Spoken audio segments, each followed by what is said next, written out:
Okay, so changing your subscription order is so easy. All you do is log into your Plexus account, and then you're going to go up here where there's a circle and your initials. Click on that, and when you do, it's going to come up with these items here. Go down to subscription, and this will pop up here. Super easy. It will show you what's going on.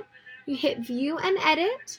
And if you come over here, it will have all of your items that you have in your subscription order. You can add product and switch it out, remove things you don't need, fix that up.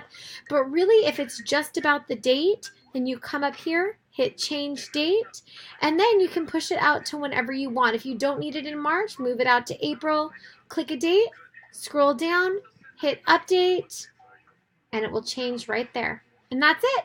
So easy. If you have any questions or need anything, let me know. I'm here for you.